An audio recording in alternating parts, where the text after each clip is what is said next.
A billionaire walked into a nursing home to make a donation. But he stopped when he saw an elderly lady and said, "I know that look. Is that you, Mum?" And what happens next is astonishing. The October sun was shining over the pavement as Mark Collins parked his Audi in the visitor's slot at Green Meadows Living Centre. He adjusted his navy blue tie, ran a hand over the grey at his temples, and took a deep breath before stepping out of the car. The rear-view mirror reflected his face. Small wrinkles around his eyes were the only evidence of his 45 years. Everything else about his appearance was immaculate, as always. 20 minutes, he thought, checking his watch. I'll hand over the check, take a few photos, and get back for the 2 o'clock meeting. The nursing home wasn't what Mark had expected. Instead of smelling like disinfectant and having dismal hallways, the place greeted him with softly colored walls and ambient music. The reception resembled a mid-range hotel, clean, welcoming, with no extravagance. "Mr. Collins, welcome to Green Meadows." A middle-aged woman wearing a name badge that read Susan approached him with a warm smile. "The director is finishing a call. Would you like some coffee while you wait?" "Thank you, Susan." Mark smiled, though his mind was already on the next meeting. The $20,000 check in the envelope in his pocket was just another item on his day's to-do list, the annual donation from Collins Enterprises to local institutions. Good for taxes, even better for the company's image. While waiting, he observed the bulletin board filled with photos of smiling seniors engaged in various activities: gardening, painting, board games. Susan noticed his interest. "We try to keep everyone active here," she explained, adjusting her brightly colored frames. "Mr. Peters over there, the one wearing the hat, is 92 and still beats everyone at chess." Mark nodded, feigning interest. Janet's voice and his assistant echoed in his mind. "Show interest, ask a few questions. The local press will be there," he was following orders. "And how long do most of them stay on here?" "It varies a lot. Some arrive needing temporary care and end up staying once they realize they're not alone." Susan flipped through a folder. "Mrs. Sanderson has been here for 12 years. She's practically our mascot," she laughed, pointing to a white-haired lady in the center photo. Mark glanced at his watch discreetly. 15 minutes. "And that lady?" he asked, randomly pointing to another picture on the board. "Oh, Margaret Ellis. She's been here for 2 years. Such a sweet lady." Susan smiled affectionately. "Her son comes around often. He never misses a week. It's beautiful to see that kind of devotion." For a second, the entire world stopped. Mark felt as if someone had punched him in the stomach. His mouth went dry instantly. "Margaret Ellis?"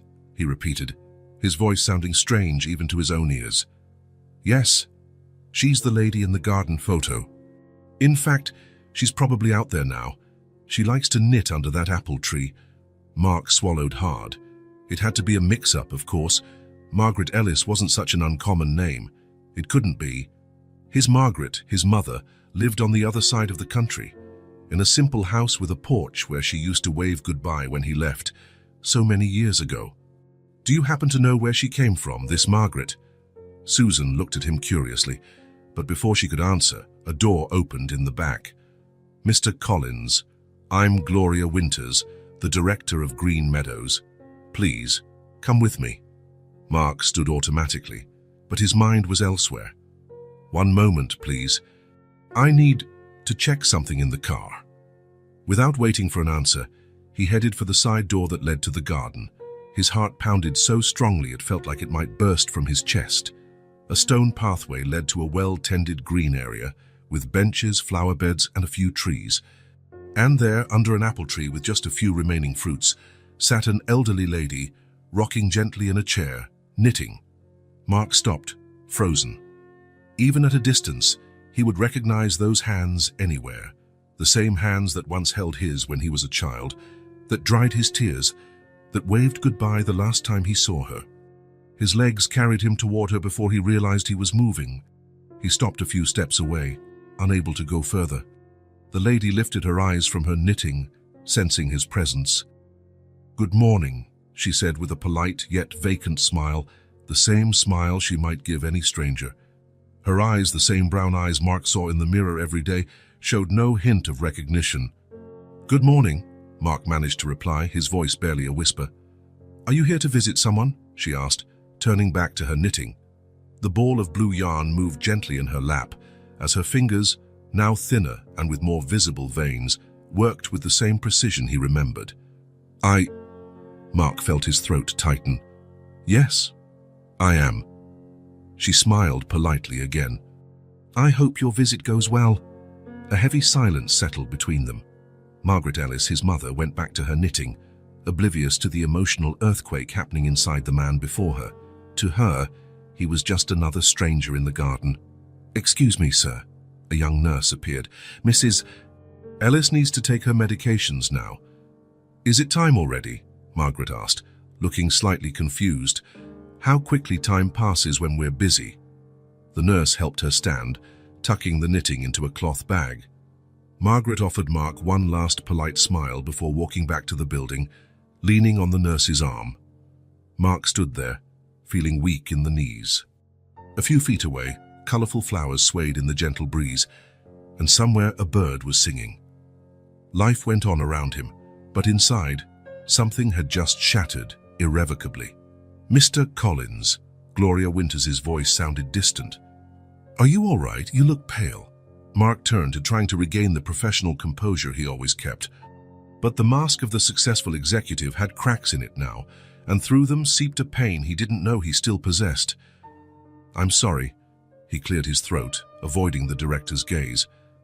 "I just remembered something urgent. Can we make this quick?"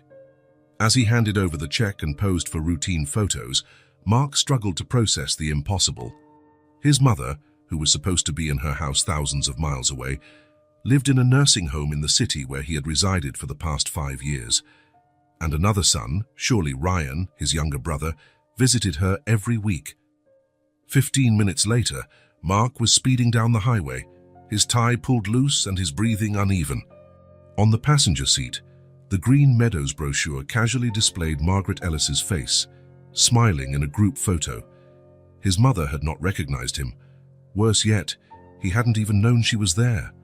The world Mark had so carefully built for years, the world where his absence was justified, where his success compensated for everything, collapsed with a single, vacant look. Mark hardly remembered driving back home. The route he had taken every day for 5 years felt unfamiliar now, as though he were navigating unknown streets. When he finally parked in the garage of his luxury condo, he sat in the car for long minutes, staring into space. His phone vibrated repeatedly. Messages from Janet, his assistant. Meeting started 20 minutes ago. Everyone's waiting. Then, "Are you okay? Should I reschedule?" And finally, rescheduled for tomorrow. "Call me when you can." Mark turned off his phone. For the first time in 15 years, an important meeting seemed utterly irrelevant. The apartment on the 18th floor was typical of a successful, single executive. Minimalist decor, state-of-the-art equipment, and a panoramic view of the city. Mark had always been proud of that place, a concrete proof that he had arrived where he wanted to be. Now every corner seemed to shout the emptiness of his personal life. He took off his suit jacket, tossed it onto the Italian leather sofa, and went straight to the bar. He poured himself a whiskey just an inch, without ice. The amber liquid burned his throat, but did nothing to ease the weight on his chest. He sank into the armchair facing the window, the city stretched out below, indifferent to his personal drama. How many stories like his played out daily in those buildings? How many families torn apart by choices that once made sense? "Mom," he whispered, testing out a word he hadn't said aloud in so long. The last time they had spoken was by phone, 7 years ago. A brief, practical conversation. He was busy, had just closed a big deal. She talked about small things, everyday life, the garden, a new recipe, a neighbor who had moved away. He listened with half his attention, offering one-word replies while checking his emails. "When will you visit us, son?" she asked at the end. "Soon, Mom. As soon as things calm down here." Things never did calm down. Mark took another sip and closed his eyes. The memories he had forced to the back of his mind began to surface. Disobedient. His childhood wasn't bad. A modest house in the suburbs, a backyard, a dog named Buck, and windows that let in enough light to warm the living room floor on winter afternoons. His mother, Margaret, was an elementary teacher who always came home with books and stories. His father, Thomas, worked at the local factory and came home tired but never failed to play ball with the kids before dinner. And Ryan, 4 years younger, followed Mark everywhere like a faithful shadow. They weren't wealthy, but they had enough. Enough food, enough space, enough love. So what changed? Mark got up, restless, and walked to a built-in shelf. In the back of the third drawer, inside a folder, was the only personal item he'd held onto when he moved into that apartment, an envelope with some old photos. He sat on the floor, back against the wall, spreading the photographs around him. Frozen snapshots of a life that felt like it belonged to someone else. Birthdays, graduations, a Christmas, a picnic in the park. One photo showed him at 17, holding a debate trophy, the confident smile, the ambitious look, the beginning of the end, perhaps. It was after that state-level debate competition that everything began to change. The school counselor called him in to discuss colleges. "You have the potential for so much more than this town can offer," the man said.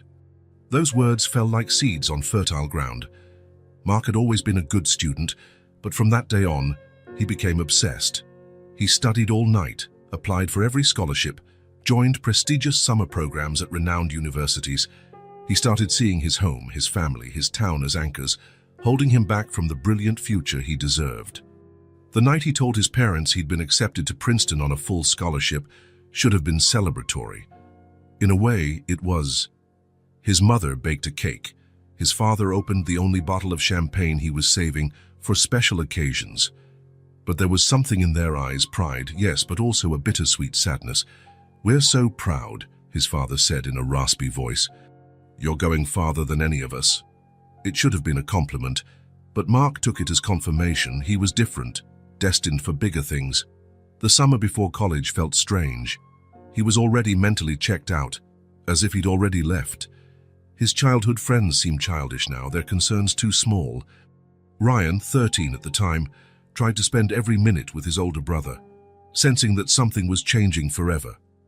Mark picked up a photo of the two of them side by side in front of the house. Ryan was all smiles, hair messy, knee scraped. Mark looked more reserved, as though he belonged somewhere else. In college, phone calls home became fewer. During breaks, he stayed only as long as necessary, always with excuses about internships, projects, or unmissable opportunities. Every visit made him feel like he was regressing, and he had to hurry back to the world he was building. His father's death, a sudden heart attack during Mark's sophomore year, was the first major blow.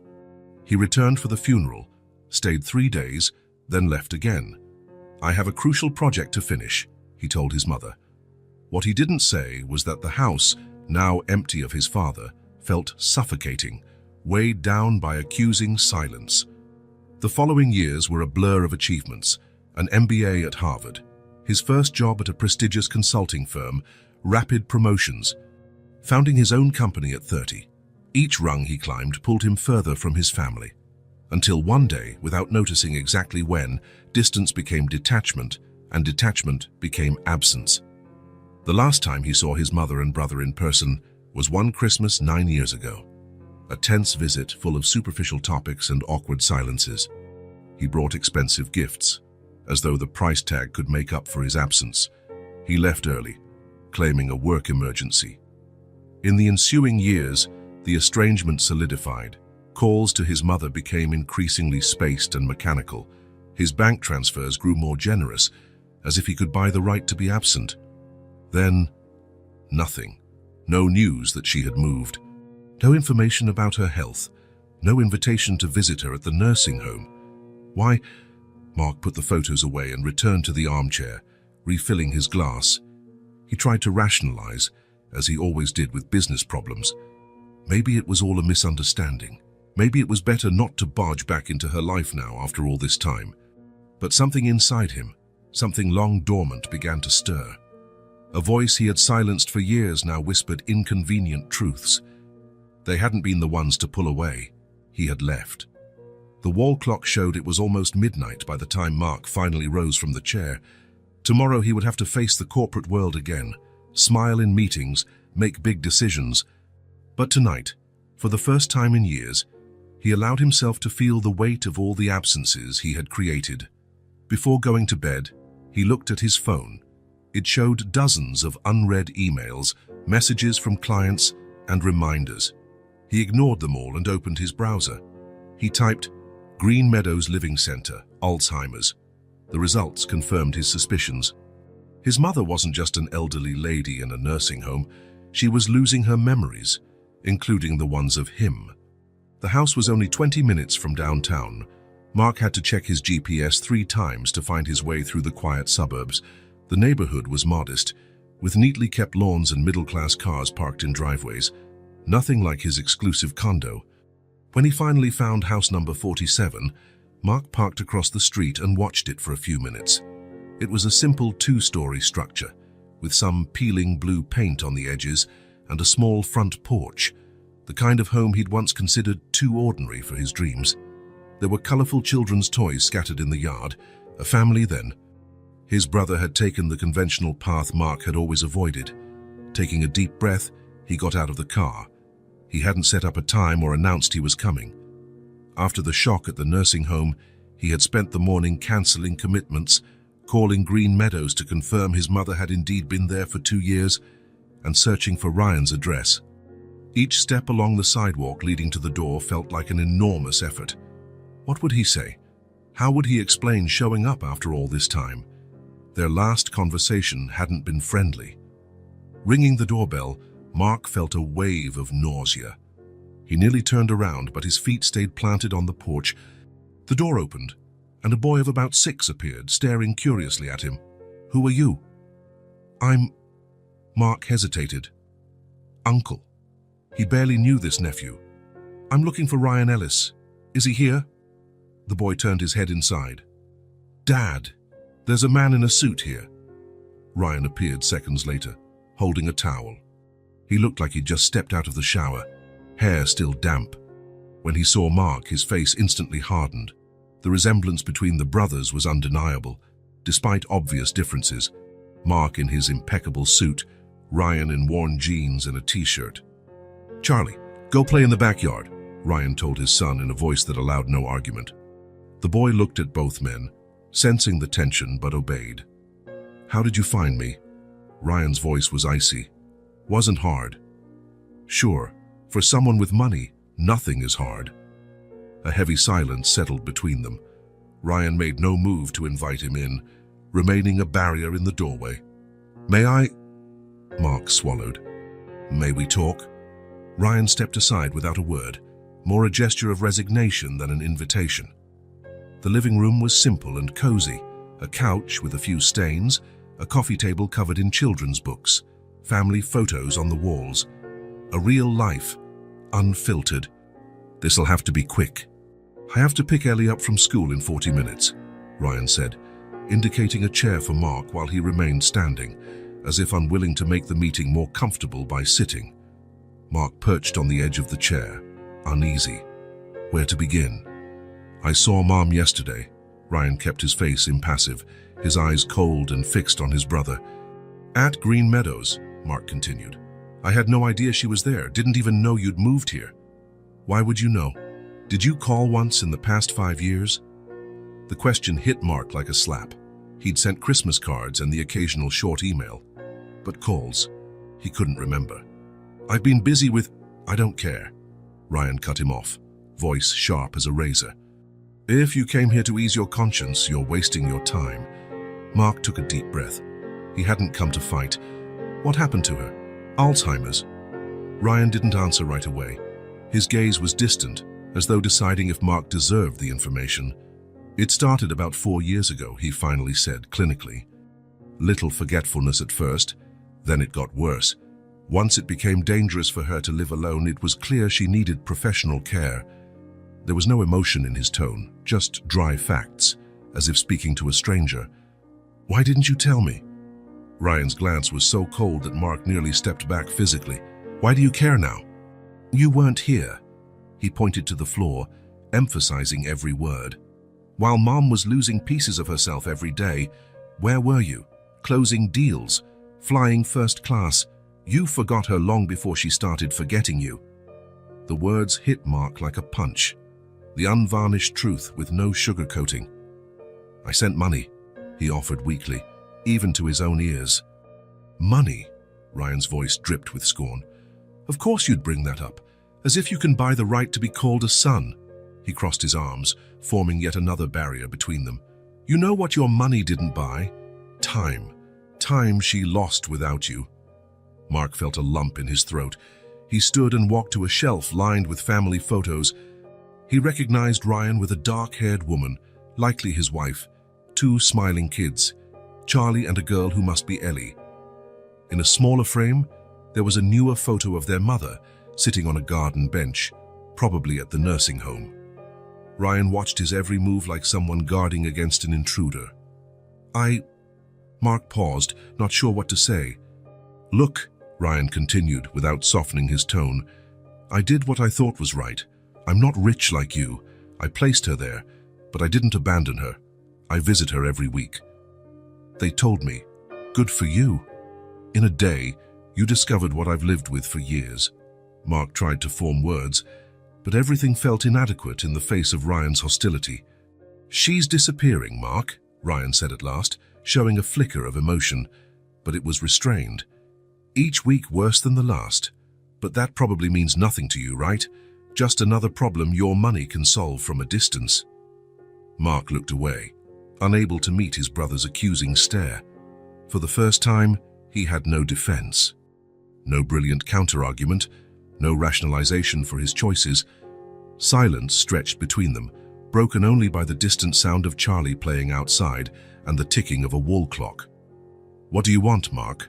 Ryan finally asked, glancing at his watch as though counting down the minutes until he could be rid of him. Why are you here today? It was a good question. Why had he come? What did he hope to achieve with this confrontation? I don't know. The answer came out more honestly than he intended. I saw her yesterday and she didn't recognize me. It was as if I'd never existed for her. Ryan's expression remained unsympathetic, his face impassive. That's what happens when you simply stop existing in someone's life for years. He grabbed the car keys, signaling the conversation was over.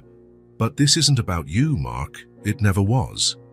Mark nodded, finally grasping the magnitude of his mistake. He had lived as though the world revolved around him, his goals, his success, as though his personal sacrifices were admirable rather than selfish choices. Can I visit her again? He asked, almost whispering. Ryan studied him for a moment before replying, his gaze devoid of warmth. It's not up to me. She's there. The nursing home has open visiting hours. He opened the door, indicating the end of the conversation. Just don't expect recognition or gratitude. It's too late for that. Mark walked to the door, feeling strangely light and crushingly heavy all at once. In the yard, Charlie looked up and waved, an innocent gesture that contrasted sharply with the tension between the adults. I saw in the records that you pay for the nursing home, he said before he could stop himself. It's your money that pays. I just signed the papers, Ryan replied flatly. That's what it's for, right? To keep your conscience clean from a distance. Another blow. Mark tried to recall the last time he'd even checked where his automatic transfers went. Probably years ago. Thank you for taking care of her, he finally said. Ryan didn't reply, just stared at him with hard eyes. When Mark was halfway across the porch, he heard his brother's voice behind him. She still likes daisies and old jazz. The information was delivered as a fact, not a friendly suggestion. Not that it matters now. Mark nodded and walked back to his car, feeling the weight of his brother's gaze until he closed the door and started the engine. Ryan's message was clear. You can visit her, but this changes nothing between us. Mark barely remembered how he drove back to his apartment. The path from Ryan's suburb to the city center seemed to vanish from his mind, as though he'd jumped from one place to the next without the minutes in between. When he entered the elevator in his building, the doorman greeted him with the usual respect, but Mark barely acknowledged it. The elevator's digital display rose floor by floor until it reached 18. The soft chime announced his arrival, and the doors slid open onto the silent corridor, with its plush carpet absorbing his footsteps. His apartment was exactly as he'd left it that morning, immaculate, stylish, empty. Mark tossed his keys on the coffee table and loosened his tie. For years, this end-of-day ritual had signified freedom, the pleasure of returning to his private sanctuary after hours of deals and decisions. Tonight, each motion felt mechanical, devoid of meaning. He went to his wine fridge and selected a bottle of red, a prize-winning Cabernet that cost more than his father used to earn in an entire month at the factory. He poured a generous amount into a glass and carried it to the sofa positioned in front of the panoramic window. Outside, the city was beginning to light up as the sun set. Office buildings with lit windows, avenues lined with cars, and farther out, tiny dots of light marking residential neighborhoods. Somewhere out there, Ryan was likely having dinner with his family. Elsewhere, his mother might be gazing out the nursing home window, not recognizing the city she now lived in. Mark took a sip of the wine. The flavor he usually savored tasted bitter on his tongue. Between the concrete and glass, between the reflections of city lights on the window and his own indistinct reflection, Mark finally let himself remember. Not the curated memories he kept for his success narrative, but the things he'd chosen to forget, so he could move on without guilt. He remembered the day he left for college, the car loaded with his belongings, his mother on the porch with tear-filled eyes but a proud smile. "You'll conquer the world," she said. And he replied, with all the arrogance of an 18-year-old, "That's exactly what I intend to do." He had to succeed. That had been his mantra, his rationale for every choice. For the missed Christmases, forgotten birthdays, unreturned calls. He recalled graduation day chaos when his parents and Ryan drove 12 hours to see him receive his diploma. He was so busy impressing professors and future employers that he spent only 2 hours with them before rushing off to a party with his classmates. "You understand, right? These connections are important for my career." Then came the first job, the first apartment in the big city, the first substantial bonus. Each accomplishment was followed by a short call home. "I can't make it this Christmas. I'm on an important project." "Sorry about your birthday, Mom, but I'm at a crucial conference." "Not this weekend, Ryan. I'm closing a deal." Each step up the corporate ladder pulled him further from his mother's laughter at Sunday dinners, from late-night chats on the porch with his father, from phone calls with his brother about small-town news. His father's death should have been a wake-up call, a reminder of time's fragility. Instead, Mark converted that pain into more fuel for his ambition. He worked harder, slept less, immersed himself in projects as though every professional triumph could compensate for his personal losses. "Mom's worried about you," Ryan said once during a rare call after the funeral. "You need to take care of yourself too." "I'm taking care of our future," Mark replied. "Someone has to ensure she's financially secure." It never occurred to him that security also meant being present, that comfort involved more than the number of zeros in a bank account. A tear rolled down Mark's face, then another and another. He hadn't cried since his father's funeral almost 20 years ago.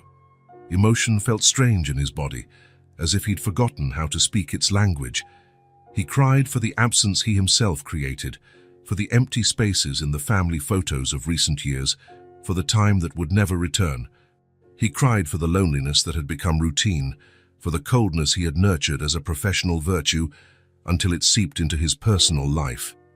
He cried for the love he had set aside, believing there would always be time to recover it later. The tears fell silently, without sobs or wailing, just a steady flow, as though an internal dam had finally found a small crack to release years of bottled-up emotion. He refilled his glass and stared out at the city again. His life was out there, the office in one of those mirrored buildings, the fine restaurants where he sealed deals, the art galleries where he occasionally bought pieces as investments.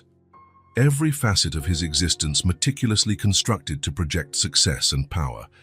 But now, sitting alone in his stylish apartment, Mark faced a painful truth. After achieving everything he thought he wanted, he might have lost what truly mattered. What good was owning a wine cellar full of rare vintages if there was nobody to share them with? What was the point of an Italian designer sofa if he never had guests? Why have 3 guest suites that had remained unused for years? He got up and wandered through his apartment, suddenly seeing it with fresh eyes. Nothing in it told his story. There were no personal photos, no family souvenirs from trips, no handmade gifts. It looked like something out of a design magazine. Perfect, admirable, and utterly soulless. On the living room wall hung just one painting, an abstract piece the decorator chose, explaining how it matched the sofa's color and would appreciate in value over time. Mark had never really looked at it. Now he noticed it was a canvas of cool hues with shapes that meant nothing. Guilt seized him, followed by remorse, not just over his ailing mother or his abandoned brother, but also for himself, for the life not lived, for the lost connections, for the humanity he had smothered in pursuit of success. And with those emotions came a painful but necessary awareness. It was not just too late for his mother to recognize him, it was too late for many things. But maybe, just maybe, it wasn't too late for everything. Mark wiped his face and glanced once more at the city lights. Somewhere in that sea of illumination, a white-haired lady might be looking at the same sky, unaware she had a son named Mark. A son who, after all these years chasing the future, was finally looking back to see what it had cost him. The next morning, Mark woke to his alarm feeling as though something fundamental inside him had shifted. He rubbed his face, eyes still puffy from the previous night's tears. For the first time in years, he cancelled all his appointments without any elaborate excuse. Janet, his assistant, sounded confused on the phone but didn't question him. "Take the day off, Mr. Collins. The corporate world will survive without you for 24 hours. Her words, though kind, carried a truth Mark was only now beginning to grasp. The world would keep turning even without his constant presence. Companies would go on functioning, markets would fluctuate, contracts would be signed. No one was irreplaceable in that universe. But for Margaret Ellis, it had been different. When he left her life and no one filled the void of her eldest son. And now, as her memory slipped away, that space might be closing forever. Mark dressed without hurry. Instead of his usual suit, he opted for slacks and a cashmere sweater, formal enough to preserve his dignity, but softer than his daily executive armor. On the way to Green Meadows, he stopped at a florist. "Something special today, sir?" asked the clerk. "Daisies," he answered, recalling Ryan's cold words. "A big bouquet, please." The woman smiled as she prepared the arrangement. "Must be for someone special, I'm guessing." Mark nodded without elaborating. How could he explain he was buying flowers for someone who wouldn't know who he was, for his own mother, who now saw him as a stranger? He felt a peculiar nervousness as he arrived at the nursing home, an anxiety he hadn't experienced in years, maybe not since the early days of his career. Odd that he felt it now on the threshold of meeting his mother. Susan, the receptionist, recognized him immediately. "Mr. Collins, we weren't expecting you back so soon. Are you visiting someone specific today?" Mark realized she didn't know his connection to Margaret. To the staff, he was just the businessman who donated money. "Yes," he replied simply, "Margaret Ellis." Susan's face softened. "How kind of you, Mrs. Ellis doesn't get many visitors besides her son." "The other son," she corrected herself, likely noticing some shift in Mark's expression. "She's probably in the garden now. She likes to spend her mornings there." Mark thanked her and walked down the corridor that led to the courtyard. Each step felt heavier than the last. What would he say? How should he behave? Would he just be another friendly stranger to her? Or would there be some flicker of recognition, even if unconscious? He found her in the same spot as the previous day, under the apple tree, but this time she wasn't knitting. She was simply sitting there, watching the birds hop around the grass in search of scraps. Mark approached quietly, as though afraid to startle a wild animal. When he was just a few feet away, she lifted her gaze.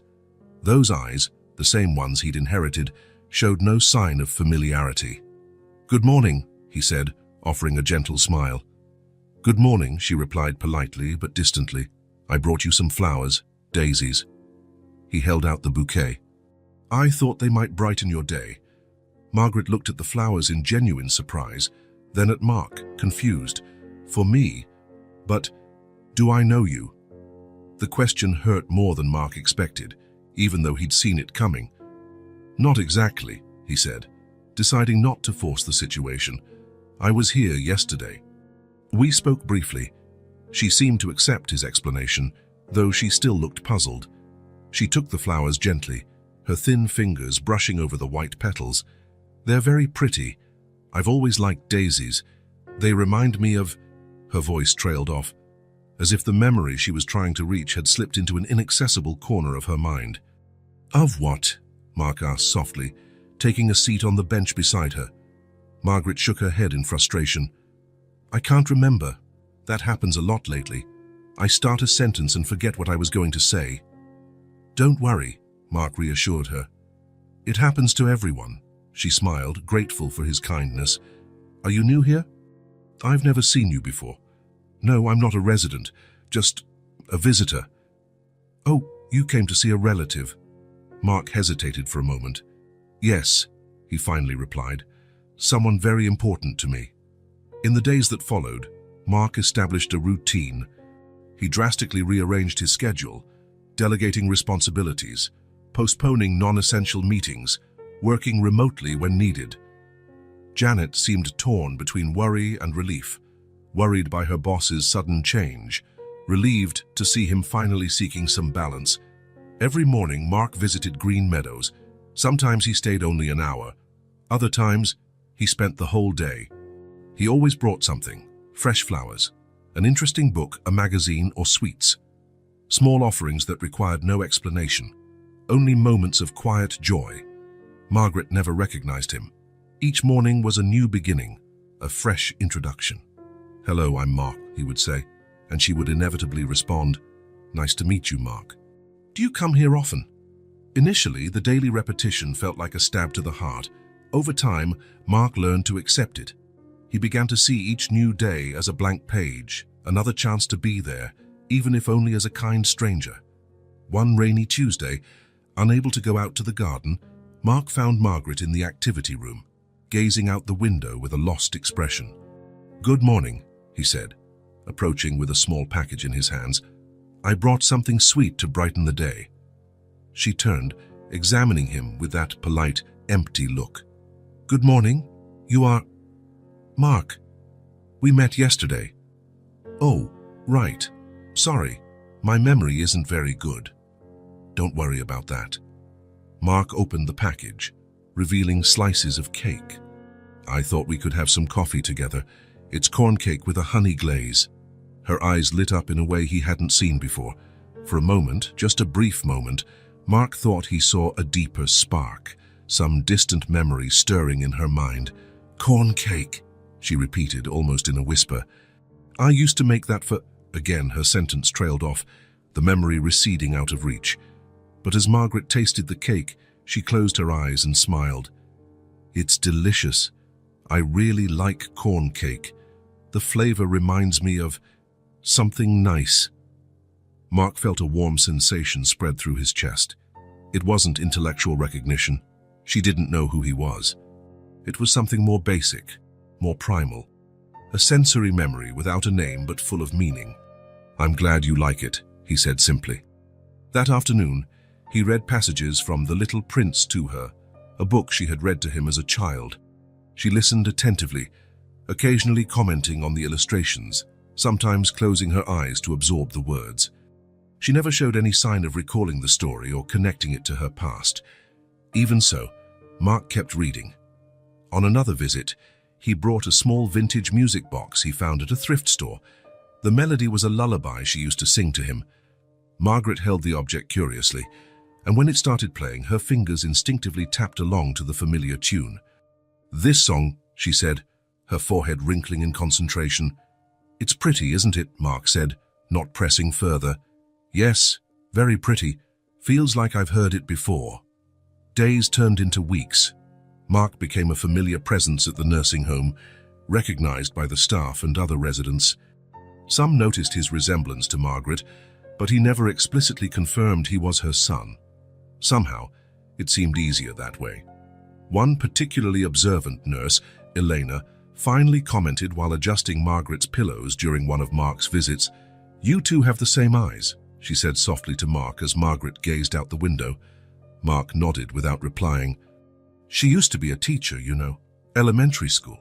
The kids adored her. I know, Mark answered, eyes fixed on his mother. Elena seemed to understand there was more to the story than met the eye, but she asked no further questions. She simply patted Mark's shoulder gently and left mother and son alone. Mark learned new ways to care and connect. He discovered that Margaret calmed down when he gently ran his hand over her white hair, just as she used to do for him during childhood thunderstorms. He noticed that she lit up at old songs, even if she didn't recognize the titles. He observed how she enjoyed listening to stories about distant places, even if she wouldn't remember any details the next day. On a particularly quiet Sunday, Mark arrived earlier than usual and found Margaret still groggy, with a caregiver helping her fix her hair. "Mr. Collins, glad you're early," the young woman said. "Mrs. Ellis woke up a bit restless today. Maybe your presence will calm her." Mark entered the room, seeing his mother's personal space for the first time. It was a simple yet welcoming room. The pastel walls displayed a few photos. He recognized Ryan with his kids, the old family home, and one of his father, Thomas. There were none of Mark. "Good morning," he said, approaching cautiously. Margaret looked at him, her eyes still cloudy from sleep or confusion. "Good morning. Who are you?" "Mark? I'm your friend, remember?" She shook her head, appearing more lost than usual. The caregiver gave Mark a worried glance. "Bad days happen," she whispered. "She's more confused than normal today. Could be the weather. Season changes affect some patients." Mark nodded, feeling a pang of sadness but determined not to give up. "May I?" he asked, taking the hairbrush from the caregiver. The young woman looked surprised but handed it over. "Sure, I'll let you have some time alone. Call me if you need anything." Left alone, Mark sat on the edge of the bed and began to brush Margaret's hair gently. The simple act, so intimate yet so basic, seemed to transcend the barrier of her lost memory. "My hair is so thin now," she remarked, looking more present. "When I was young, it was thicker and dark, very dark." "I know," Mark replied. "It's still beautiful." His hands worked delicately, smoothing out the white strands. The brush glided softly, as though restoring not just her hair but also fragments of dignity that the illness threatened to steal away. "You're very good at this," Margaret said, visibly relaxing. "Have you had practice?" "I learned from the best," he said, voice slightly husky. In that moment, as he cared for the woman who once cared for him, Mark realized he was building something new. Not recovering what was lost. No one could fight the relentless nature of the disease, but forging a different kind of connection, based not on recognition or shared memories, but on presence, on care, on the here and now. Margaret might not know who he was. She might not recall the years of his childhood, the bedtime stories, the birthday parties, or the advice she gave him before he left for college. But she could feel the kindness in his gestures, the tenderness in his actions, the gentleness in his voice. And maybe, Mark thought, as he helped her stand for breakfast, that was enough for now. Starting from scratch, winning small moments of connection, building bridges over the abyss of lost memories. It wasn't what he'd imagined when he stepped into the nursing home that first day. It wasn't the emotional reunion he'd secretly hoped for. It was harder, more painful, and strangely purer. It was love without recognition, devotion without memory, care without expecting anything in return. And little by little, day by day, Mark began to see he was learning a lesson that had arrived late but was still on time. Sometimes the truest love is not about receiving. It's about simply giving, unconditionally, without guarantees or certainty. Just presence, just care, just love. The first text message Mark sent to Ryan came after a week of daily visits to Green Meadows. A simple note, no elaboration. "I'm visiting Mom every day." He didn't expect a reply. He was surprised when, 3 hours later, his phone buzzed with a notification. "Why?" Ryan's question was blunt and carried all the pent-up doubt and resentment from years of absence. Mark stared at the screen for a long time before responding.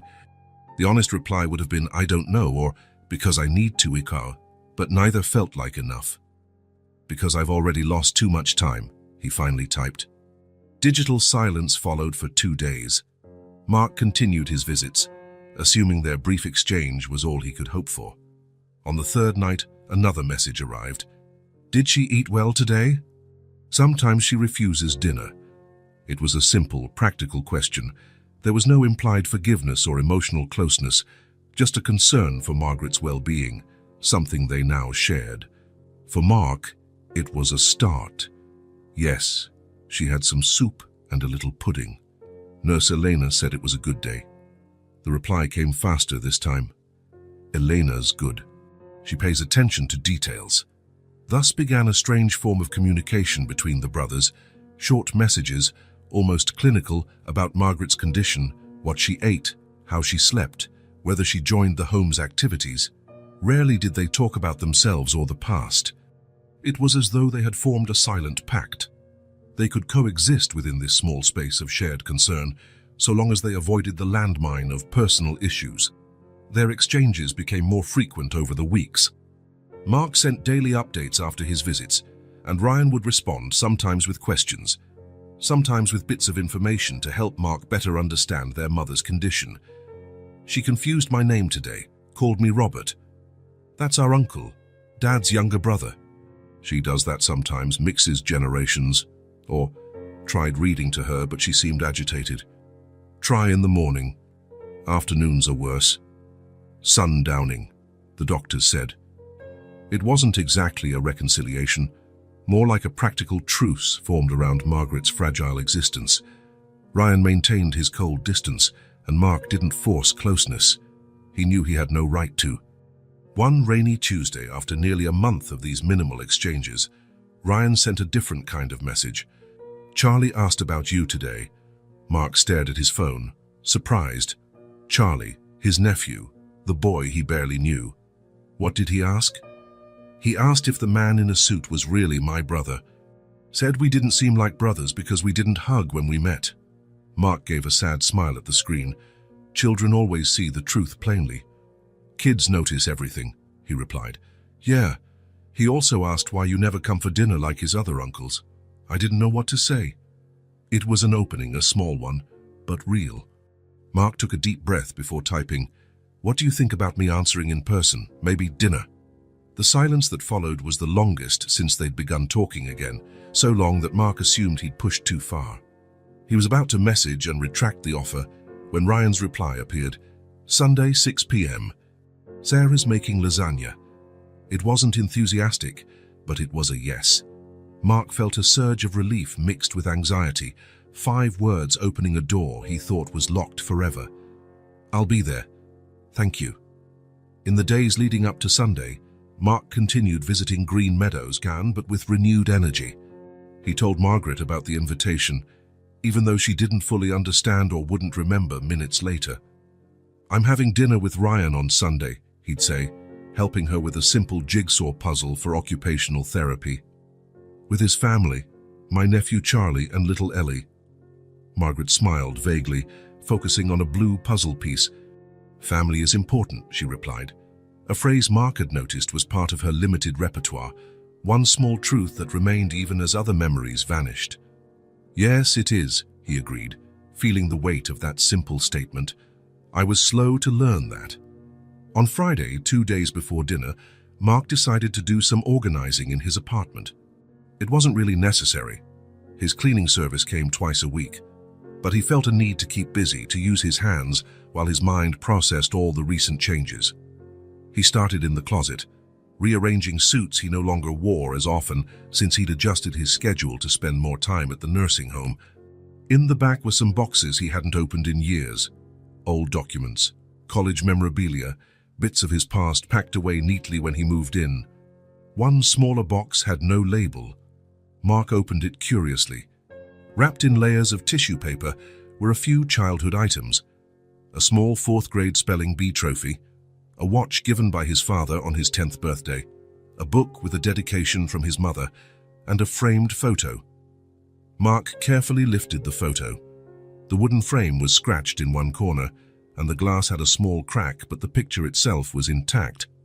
It showed him, Ryan and Margaret at a picnic in a local park.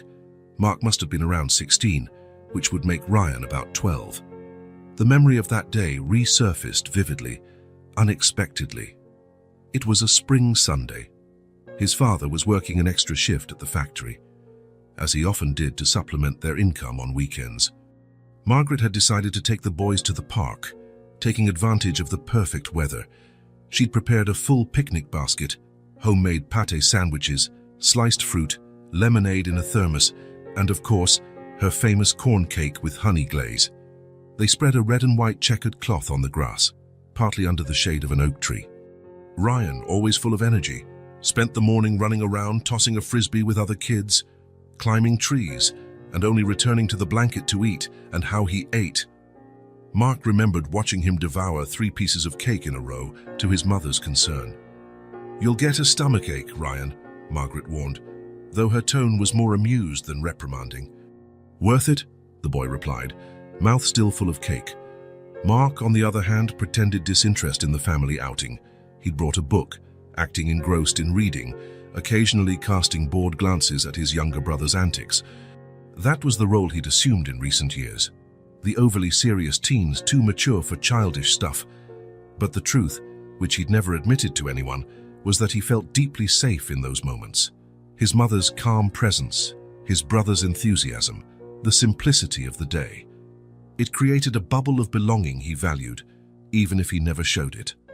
Margaret laughed easily that day. He remembered her clear laughter when Ryan tried balancing an orange on his head, or when a particularly daring squirrel came too close to the food basket. Her laugh always began in her eyes before reaching her lips, an almost luminous quality he'd forgotten. The photo was taken by a passing stranger, Margaret asked, wanting to capture the moment. In the picture, she's in the middle, one arm around each son. Ryan grins widely, face smeared with chocolate, while Mark maintains a studied indifference, but his eyes, he could see it now, revealed happiness despite the mask. Mark studied the photo for a long time, running his fingers over the dusty surface. That family in the picture seemed to belong to another life, another Mark, another time. Yet here they were, preserved on photo paper, him, his brother, his mother, connected, whole. Carefully, he removed the picture from the old frame. The broken glass fell out, nearly cutting his fingers. He placed the photo on the table, checking the damage, a few yellowish stains on the edges, a small crease in the upper corner, but nothing that couldn't be restored. The next day, he took it to a specialty shop. The elderly clerk, glasses perched on the end of his nose, studied it carefully. "We can restore the colors, remove these spots," he said, pointing to the damaged areas. "It'll be almost like new." "Almost?" Mark asked. The man smiled. "Well, photographs are like memories, you know. They always lose something in the process of repair. But we preserve what matters." Mark nodded, understanding the deeper meaning behind those simple words. "Do your best. I'd like a new frame, too. Something simple but good quality." 3 days later, Mark picked up the restored photo. The colors were more vibrant, the stains gone, protected by non-reflective glass in a dark wood frame, elegant without being ostentatious. That afternoon, he brought the photo to Green Meadows. He found Margaret in the piano room, where a volunteer was playing for a small group of residents. His mother sat near the window, her gaze distant, hands folded on her lap. "Hello," Mark said, approaching carefully so as not to startle her. She turned to him, eyes taking a moment to focus. "Hello," she replied politely with no recognition. "I brought you something," he continued, pulling a wrapped package from his bag. A photograph. Mark handed her the neatly wrapped frame. She opened it slowly, precisely, as though unwrapping something very fragile. When the photo was revealed, Margaret examined it curiously. Her fingers traced the outlines of the faces in that distant moment in time. There was no recognition in her eyes, no sudden spark, no aha moment, just a gentle interest, the same she might show for any pleasant image. "They're nice people," she commented. "Yes," Mark agreed, swallowing hard. "A day at the park, a picnic. Looks like a happy day," she said, still studying the photo. The woman has a lovely smile. She does. And the boys? She paused, brow furrowing slightly, as though trying to reach a memory beyond her grasp. Brothers? Yes, Mark confirmed. They're brothers. Margaret nodded, satisfied to have confirmed something she somehow sensed, without knowing how. She kept holding the photo gently, as if she felt its value even without grasping its significance. May I put it in your room? Mark asked. So you can look at it every day. Yes, that would be nice, she replied, handing the photo back.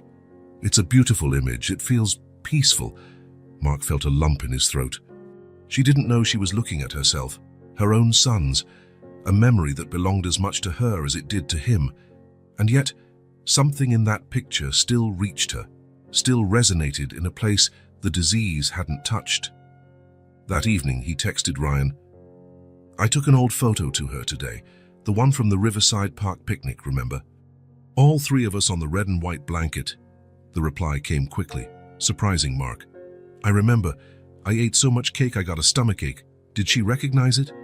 No, but she said it felt peaceful. Part of her is still there, Ryan. Somehow. Several minutes passed before Ryan's next message. Sometimes I feel like I'm visiting a ghost. A shell of our Mommet without her inside.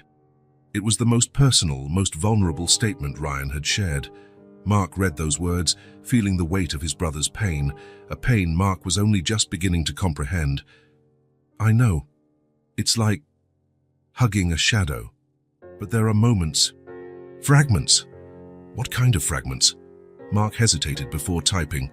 Earlier, in the common room, they started playing jazz on the piano. She hummed along, as though she recognized the tune. She laughed when she realized she was doing it. He remembered the moment vividly. After placing the photo in Margaret's room, they had returned to the lounge area where a volunteer began playing jazz standards on the piano.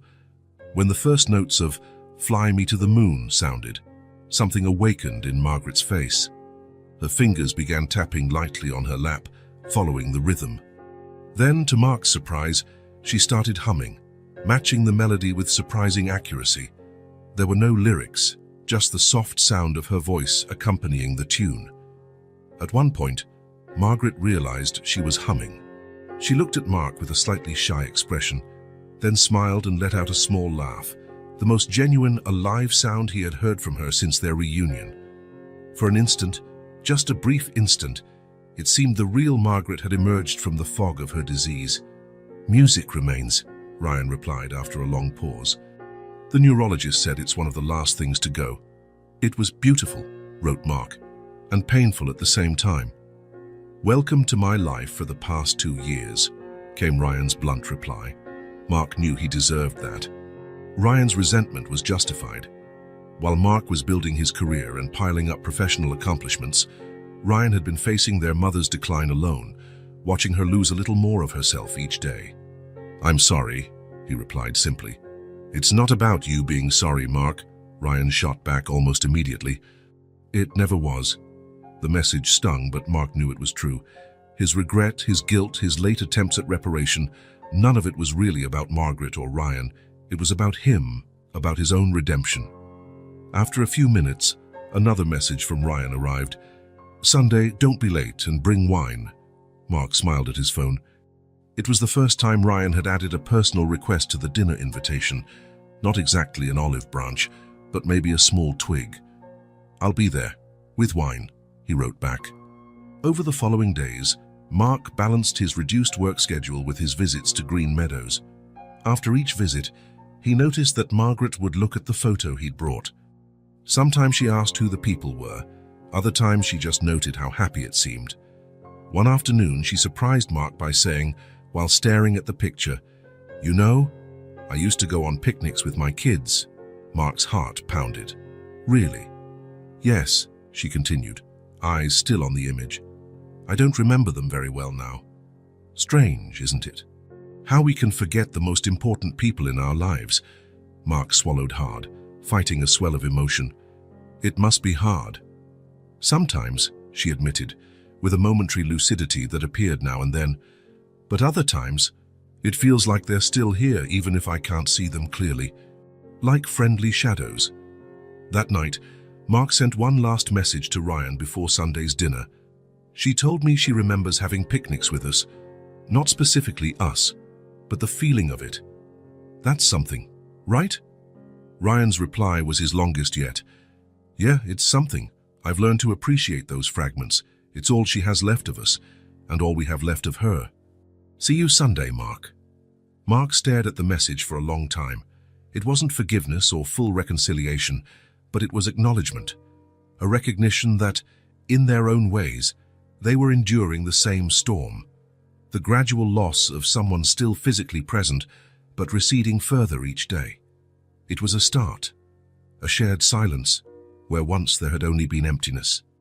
The shift was subtle at first.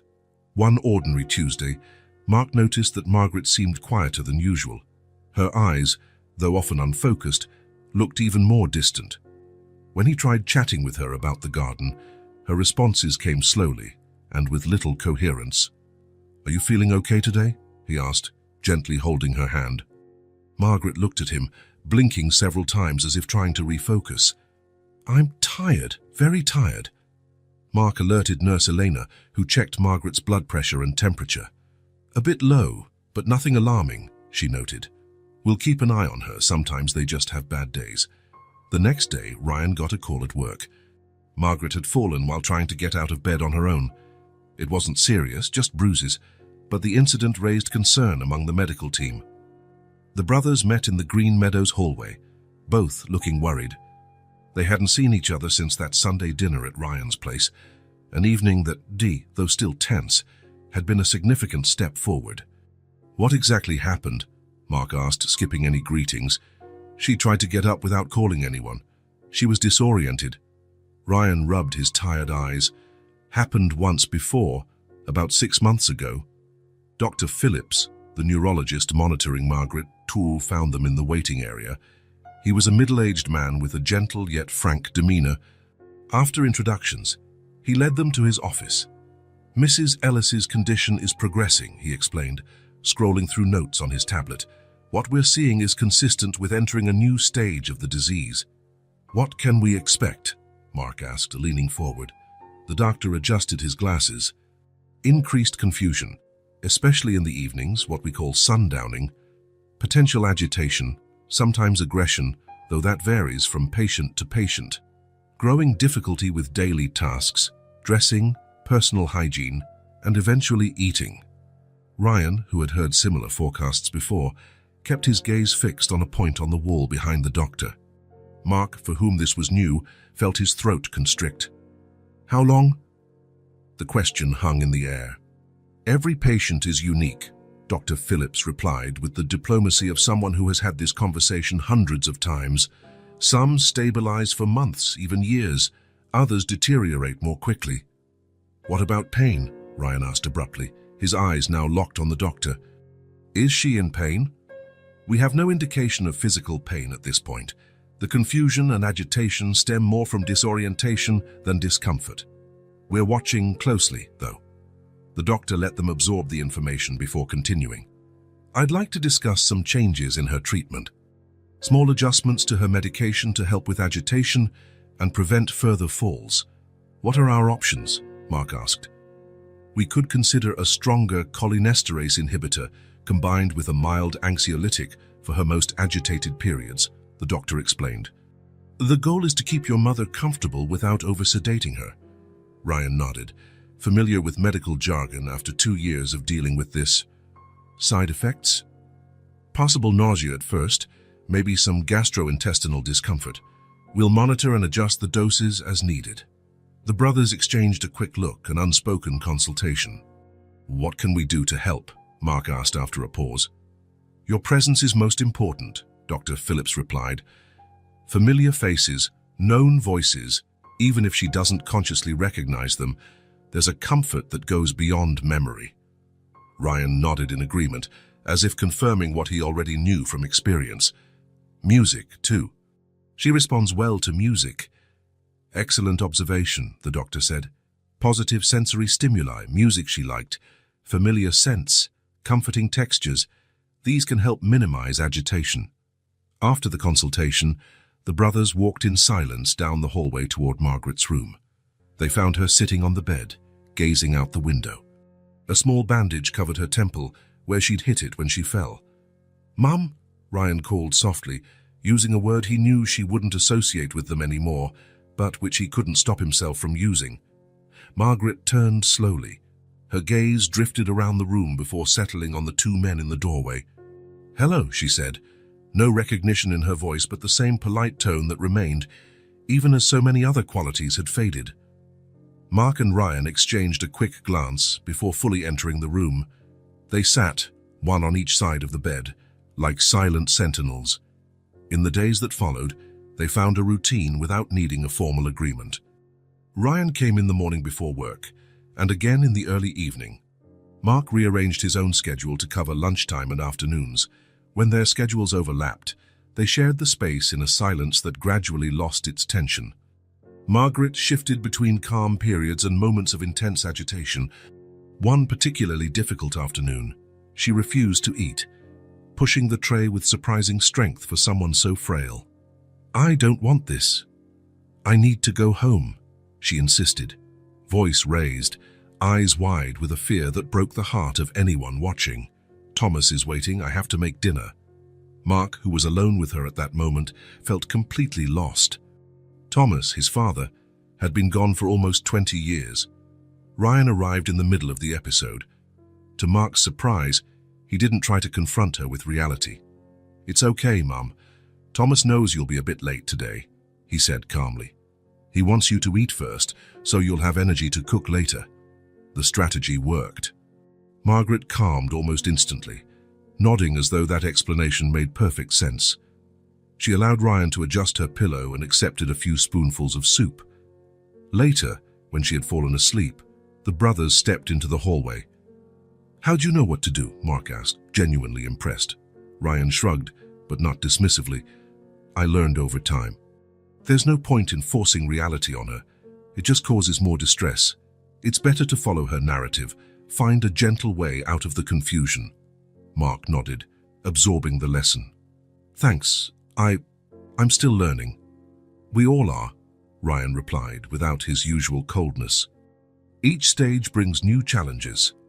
The next morning, Mark arrived at the nursing home to find Ryan already there, helping a nurse change Margaret's bedding while she was assisted in the shower. "You didn't have to come so early," Ryan said, without the accusatory tone he might have used weeks before. "I wanted to be here," Mark answered simply. "I couldn't sleep much anyway." Ryan nodded, understanding without needing more words. They spent the rest of the morning in Margaret's room, one or the other always within her line of sight, even when she seemed unaware of their presence. During lunch, they managed to get her to eat some mashed potatoes and a few spoonfuls of gelatin, small victories that felt huge in context. "So the doctor said they'll start the new meds tonight," Ryan commented as he gently wiped the corner of Margaret's mouth. "I'll be here," Mark said. Ryan looked at him for a moment. "I have to pick up the kids from school, but I can come back afterward." "Don't worry, I'll stay with her. You need to be with your family too." Ryan hesitated, then nodded. "I'll bring you dinner later." "That's not necessary." "I know, but I'm bringing it anyway." This simple exchange, practical, unadorned, lacking any grand emotional overtures, was a significant step forward for the brothers.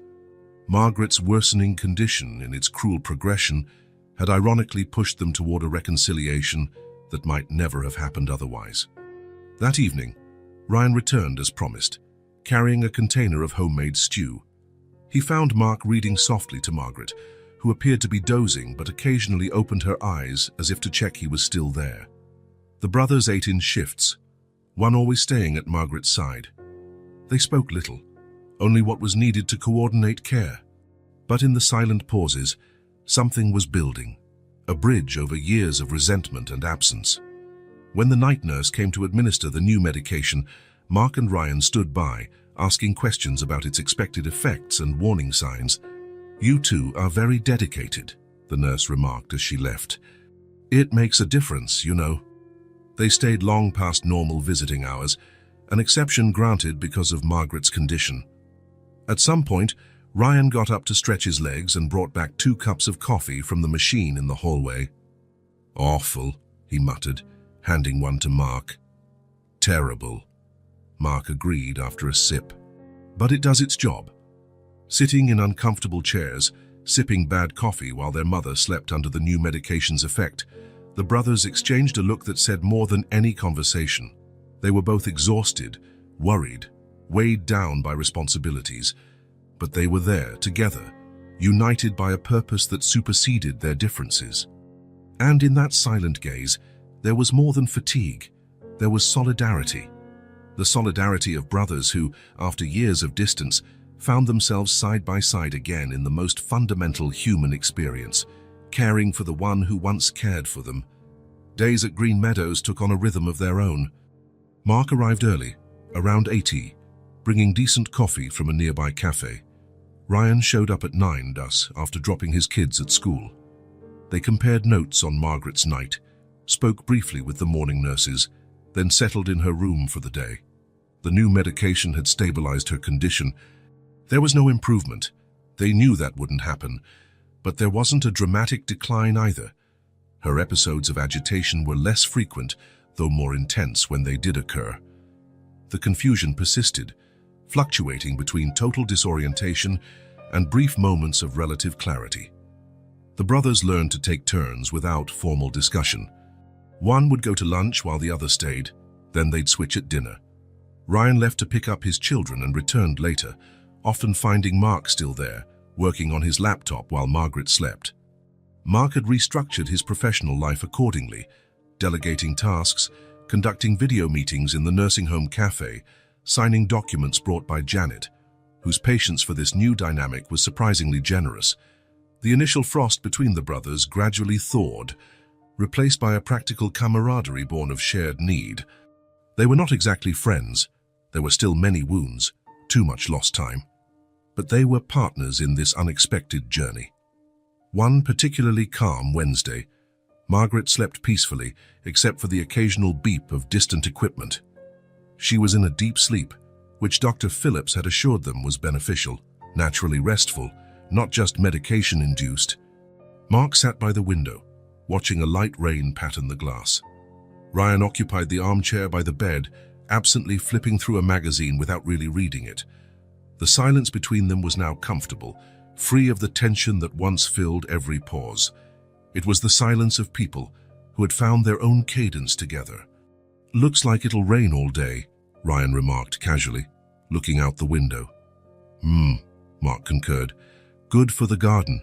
She always liked days like this."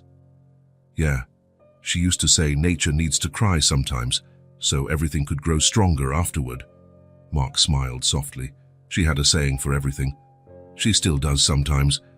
"Yesterday she told me, apples don't fall far from the tree." No idea what she was referring to, but it came out perfectly, like she'd just remembered. They returned to their comfortable silence, each lost in his own thoughts. The rain picked up for a moment, drumming against the window, then settled back into a steady drizzle. Mark looked at his younger brother, really looked at him for perhaps the first time in years. He noticed the worry lines, the prematurely graying hair at Ryan's temples, the slightly hunched posture of someone carrying an invisible weight. Ryan looked older than his 38 years, worn down by responsibilities and worries. Something stirred within Mark, not a sudden revelation, but the culmination of weeks of reflection, observation, and forced self-evaluation. A tightness formed in his throat, and he felt his eyes grow misty. Ryan must have sensed the shift in the atmosphere because he glanced up from the magazine, seeing the expression on Mark's face. He frowned slightly, puzzled. "You okay?" Mark swallowed hard, trying to gather his thoughts. He had rehearsed this moment in his mind many times, but suddenly found his prepared words lacking. "Ryan," he started, voice thick with emotion. "I'm sorry." The younger man stiffened slightly, as though not expecting this direction. He didn't reply, just waited for Mark to go on. "I let so much slip away in my life," Mark continued, now looking directly at Ryan. "I chased so many things, thinking they mattered, and only now do I see I gained everything but what was truly valuable. And I lost you both along the way." The words came more easily than he had expected, perhaps because they were true, perhaps because it was long past time. Ryan lowered his gaze for a moment, absorbing what Mark had said. His face was an unreadable mask, revealing nothing about whether the apology had touched him or reopened old wounds. The silence that followed felt heavy with tension. A second passed, then 5, then 10. Mark felt the crushing weight of expectation, the fear that he'd spoken too late. Finally, Ryan set the magazine aside and stood. For a terrible moment, Mark thought he might simply leave the room, rejecting the apology as insufficient after all the years. But Ryan didn't head for the door. In 2 strides, he was beside Mark's chair. Without a word, he leaned down and hugged him. It wasn't a hesitant or perfunctory hug. It was simple and whole. Ryan's arms wrapped firmly around Mark's shoulders. No reservation, no half measures. Mark froze for an instant, so startled by this unexpected acceptance that he didn't know how to respond. Then something within him, some barrier, some defense constructed over years of emotional isolation, simply gave way. He returned the embrace, clinging to his brother as though he were a lifeline in open water. He made no attempt to hide the tears running freely down his face. There was no need to pretend strength or control here, not now. The hug lasted as long as it needed to, enough time to convey what words never could, to start filling the emptiness of years of absence. When they finally let go, Ryan stepped back and looked at his older brother, his own eyes wet, but with a small smile. "We're here now," he said simply. 3 words, nothing grand or poetic, just a calm statement of a shared present moment, of them finally meeting, truly meeting after all these years. Mark nodded, not trusting his voice. Ryan returned to his armchair, picked up his magazine again, but didn't open it. He glanced at Margaret, still sleeping soundly, unaware of the small miracle that had just taken place. "She'd be happy," Ryan observed after a few moments. "She always said we'd understand one day." "Understand what?" "That we're brothers. That it means something beyond fights and differences, time and distance." He shrugged, the gesture now more relaxed, less guarded. "She was right, I guess." Mark looked back at the window. The rain had subsided, and a ray of sunshine was breaking through the clouds, creating golden reflections on the drops still clinging to the glass. They didn't speak again that morning. They didn't need to. The miracle they'd just witnessed spoke for itself. They both knew it wouldn't be easy. There were years of hurts, assumptions, life choices that had separated them, but something had fundamentally changed in that simple exchange. A seed had been planted between brothers. There was no rush now, no demands. Just 2 men, side by side, united by their love for the woman sleeping peacefully in that bed, and perhaps for the first time in decades, truly united by something else as well, the understanding that, despite everything, they were family. They were there now for whatever remained of Margaret, and for whatever at last might flourish between them. Weeks turned into months. Fall gave way to winter, and the days grew shorter, darkness falling earlier. Life at Green Meadows continued, shifting subtly as Margaret's needs changed. One especially quiet late afternoon found the brothers seated in Margaret's room, as was their habit, one on each side of the bed. The sun was setting, casting a warm golden light through the window and transforming the plain, institutional room into something almost intimate. They hadn't switched on any artificial lights yet, preferring the natural glow that softened the room's edges. Margaret was awake, propped up against her pillows. She wore a pale blue nightgown Ryan's wife, Sarah, had bought for her, and her white hair was neatly brushed, thanks to Elena, who took special care with her patient. The afternoon passed in a comfortable silence. Ryan leafed through a magazine, occasionally glancing at his mother to check that she remained calm. Mark read work messages on his phone, responding briefly to the most urgent ones.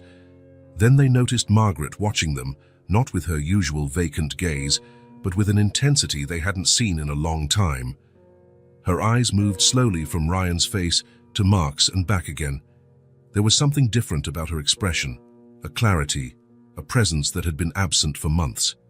Ryan realized it first. He set the magazine aside and leaned closer. "Mom, are you okay?" Margaret didn't answer right away. She kept looking at both her sons, as though trying to solve a complex puzzle. Her eyes, the very same brown eyes Mark had inherited, seemed more alert.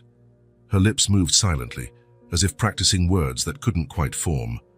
Mark put his phone away, noticing the change too. He exchanged a quick, hopeful yet cautious look with Ryan. Both had learned not to get their hopes up. "Mom?" Mark ventured softly. Margaret blinked, as if his voice had brought her back from somewhere far away. Her gaze settled on Mark for a long moment. Then, slowly, she raised her hand and touched his face, her trembling fingers tracing his features. "Mark," she said, her voice almost a whisper. His name, so simple, landed in the silent room like a stone dropped into still water. Mark felt his breath catch. Next to him, Ryan went perfectly still. Margaret turned to Ryan then, extending her other hand toward him. "Ryan," she said, just as clearly. Ryan took her hand gently, holding it as if it were incredibly fragile. "Yes, Mom," he responded, voice trembling. Tears filled Margaret's eyes as she looked from one son to the other. A smile, genuine, full of recognition and love, lit up her lined face. "My sons," she said, her voice thick with emotion. "My boys." Mark felt as though the world had momentarily stopped spinning. All the nursing home noises faded, the distant clatter of dinner preparations, the soft voices of nurses in the corridor, the hum of a TV in a nearby room. Only this moment remained, these words, the look of recognition in his mother's eyes. Ryan let out a shaky breath, as if he'd been struck. He squeezed Margaret's hand more firmly, tears streaming down his face freely. You remember us?" he asked, barely audible. Margaret nodded slowly. "My sons," she repeated like a talisman, something she held on to. "You're here. Together." Mark moved closer, taking Margaret's other hand. "We're here, Mom," he said, trying to steady his own voice. "Both of us." She looked at him, eyes moist but perfectly lucid. "Mark," she repeated, savoring the name. "You came back." Her words hit him like a punch to the gut. "Yes," he managed to say, voice choked. "I'm sorry it took me so long." Margaret squeezed his hand. "You're here now, that's what matters." Mark couldn't hold back his tears. Leaning in, still gripping her hand, he murmured, "Mom, forgive me for everything, for staying away so long, for only now realizing what really matters." Margaret let go of her son's hands and, in a move that surprised both of them, opened her arms wide. It was an invitation, an embrace that transcended words. Mark leaned into her, letting himself be held by arms that were frail yet surprisingly strong. He cried unreservedly against his mother's chest, just as he had in the far-off days of childhood. "I always knew you'd come back," she murmured into his hair. "Always." Ryan watched in silence, tears in his own eyes, witnessing a moment he had often doubted would ever come. There was so much in that embrace, forgiveness, reunion, unconditional love, that words could never fully convey. When Mark finally pulled away, Margaret turned to Ryan. There was a clarity in her eyes, a conscious presence they hadn't seen in so long.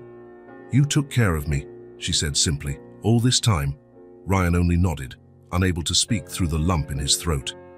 "My boys," Margaret said, looking at them both. "Together again, that's all I ever wanted." The three of them talked for nearly an hour, the longest, most coherent conversation they'd had in years. Margaret asked about the grandchildren, about Mark's work, about Ryan's home. There were moments of confusion, times she lost her train of thought. But she always came back, as if determined to make the most of this unexpected window of lucidity. As dusk approached, Margaret showed signs of fatigue. Her eyes, bright and focused moments before, began to droop. Her sentences grew shorter, sometimes unfinished. "I think I need to rest," she finally said, sinking deeper into the pillows. "Sure, Mom," Ryan agreed softly. "We'll stay right here." Margaret smiled, already half asleep. "My sons," she murmured once more before her eyes closed completely. The brothers stayed silent by her side as she drifted off, each absorbing what had just happened. They didn't speak. There was no need. The miracle they had witnessed spoke for itself. About half an hour later, once Margaret's breathing indicated a deep sleep, Elena came in quietly to check her evening medications. She sensed something different in the room and gave the brothers a questioning look. "She recognized us," Ryan whispered, careful not to disturb his mother. "Fully, we talked. She was herself." Elena smiled gently but without surprise. "It happens sometimes," she said, checking an IV. "We call them clarity moments. They're rare but precious." "Will it happen again?" Mark asked, still emotional. The nurse adjusted Margaret's blanket with care. "Maybe, maybe not. Every case is different." She looked at the brothers compassionately. "What matters is that you were here when it happened." Once Eleanor left, Mark and Ryan remained at the bedside, watching their mother sleep. The room was almost completely dark now, lit only by a soft glow from the corridor through the half-open door. "Do you think she'll remember when she wakes up?" Mark asked after a long stretch of quiet. Ryan shook his head slowly. "Probably not. But that's okay. We remember." A few hours later, in the late evening, Margaret stirred again. She glanced around, confused, until her gaze landed on her sons. "Hello," she said politely, in the same tone she used with strangers. "Who might you be?" The moment was gone. The window had closed as abruptly as it had opened. The Margaret who recognized them was once again hidden behind the veil of her disease. Mark felt a stab of sadness, but no disappointment.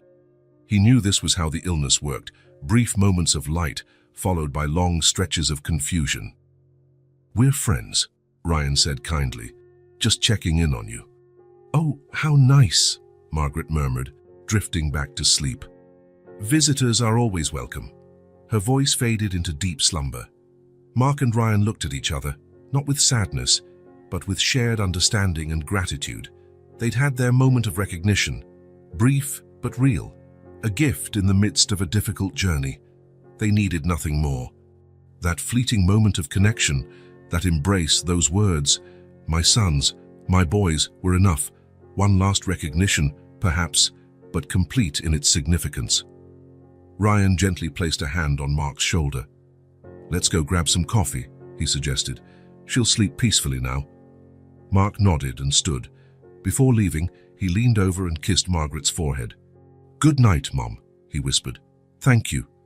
Side by side, the brothers left the room, carrying with them the treasure of that moment. Even if it never repeated, it had changed everything. Life at Green Meadows resumed its usual pace after that rare moment of clarity. Margaret returned to her usual state, gentle, polite, but disconnected from the world around her. The doctors explained it was common for Alzheimer's patients to have those occasional flashes of awareness, like lightning in a dark night, bright, revealing, and fleeting. The days grew warmer as winter gave way to spring. Windows at the nursing home stayed open longer, letting in fresh air scented with blooming flowers and damp earth. Margaret became quieter still. She attended fewer activities, preferring to sit and watch people pass by, her gaze seeming to see beyond what was in front of her. Mark and Ryan adapted to this new phase, still visiting regularly, but speaking less and touching more, holding her hand as they read aloud or simply sitting close by. They'd learned that sometimes the language of care needs no words. One particularly lovely April morning, Ryan arrived earlier than usual. He found Mark already in Margaret's room, helping her finish breakfast. "Look who's here," Mark said to Margaret as Ryan entered. "Another visitor for you today." Margaret offered Ryan the same polite smile she gave everyone, with no recognition, yet with the sweetness that remained even as everything else faded. "Good morning," Ryan greeted, leaning down to kiss her cheek. "I brought you something." From a small bag, he pulled out a light straw hat with a pale blue ribbon. "To shield you from the sun," he explained, placing it gently on her head. Margaret touched the brim curiously, then smiled, seemingly pleased.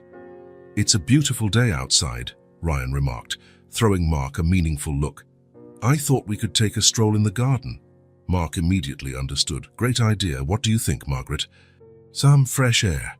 She nodded, although it wasn't clear if she really comprehended. Still, she didn't resist when they helped her stand.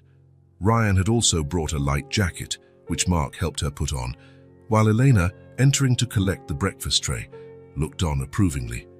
"I'll let reception know you'll be outside," the nurse said. "Take your time. It's good for her." The three headed into the hallway, Margaret walking slowly between her sons, one arm linked with each.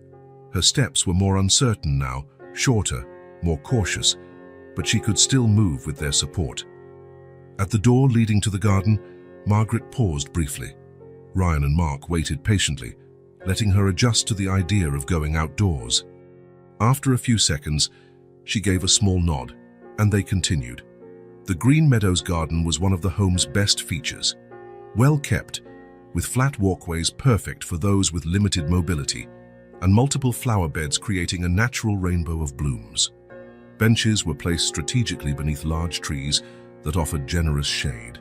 The morning sun was mild, neither too hot nor too weak. A light breeze rustled the leaves and carried the sweet scent of newly opened flowers. Birds sang cheerfully, providing a natural soundtrack. Margaret seemed to come alive a bit in the garden. Her eyes, often unfocused, appeared brighter as they scanned her surroundings. Her body, usually tense, visibly relaxed. They walked slowly around the perimeter, stopping whenever something caught Margaret's attention. She lingered in front of a bed of daisies, leaning slightly to get a closer look. "Pretty," she commented, one of the few words she said that day. "Just like you," Ryan replied softly, helping steady her. At another point, an orange butterfly landed on a nearby shrub. Margaret froze, observing it with almost childlike wonder. She reached out slowly as though wanting to touch it, but the insect flew away before she could.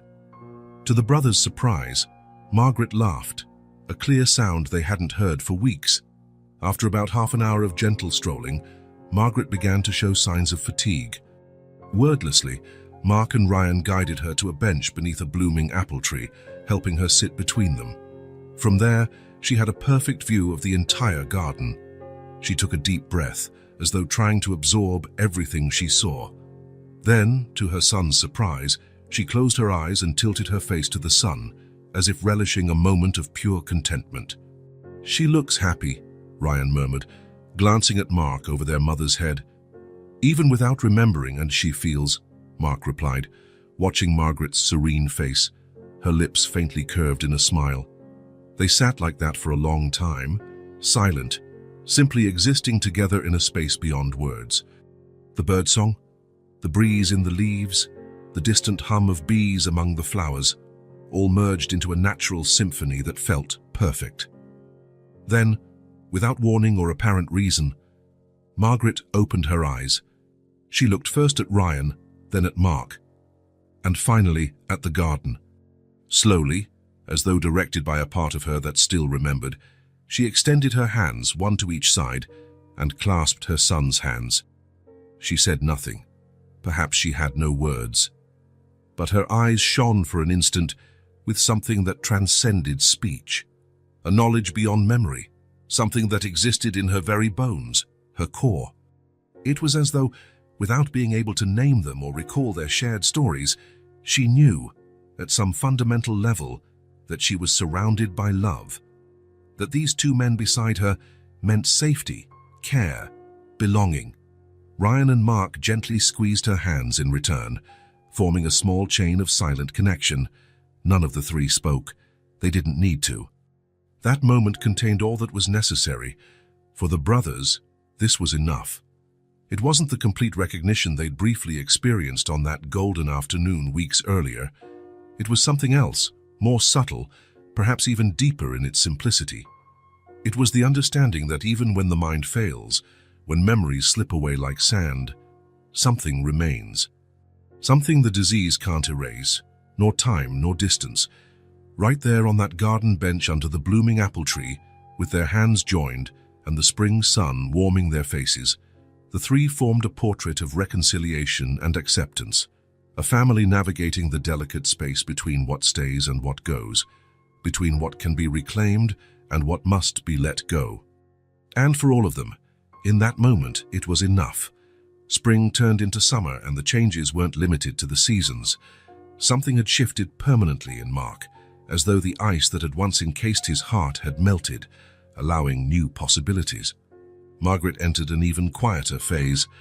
The doctors explained it was common at this stage. First, the memories vanish, then the words, until all that remains is a physical presence, a fragile vessel of what once was a life brimming with stories and emotions. She rarely spoke now. Sometimes days went by without her uttering a single word. Yet there was life in her eyes, not the spark of recognition or comprehension, but a gentle presence that shone especially when her sons were near. Mark and Ryan settled into a comfortable routine. They visited on alternating schedules during the week, and together on Sundays. They'd learned the language of silence, how to show love through small acts, how to read aloud without knowing if she understood, how to adjust her pillow or brush her hair with the care she deserved. But the deepest changes had taken place within Mark. After 2 decades of focusing solely on his career, he revamped his entire life. He delegated major responsibilities in his company, promoted trusted executives to roles he once believed only he could fill, and drastically cut back his workload. The time he gained wasn't just for his mother. It was for the little things he'd dismissed as trivial or unnecessary. Grabbing a weekly coffee with Ryan at a cafe near his brother's office, occasionally visiting old college friends, calling former colleagues he'd lost touch with. One July afternoon, while they walked through the halls of Green Meadows after meeting with the doctor, Mark realized how easily he could talk with Ryan now. The barriers that once stood between them had eroded, replaced by a camaraderie that, if not quite the same as their childhood closeness, had its own strength and worth. "How are the kids?" Mark asked, referring to his niece and nephew, whom he now saw regularly. He'd become a frequent guest at Ryan's home these past few months.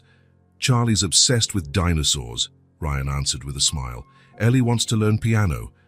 Sarah thinks it's too soon, but I might at least set up some trial lessons." "She's got her mother's musical talent," Mark observed.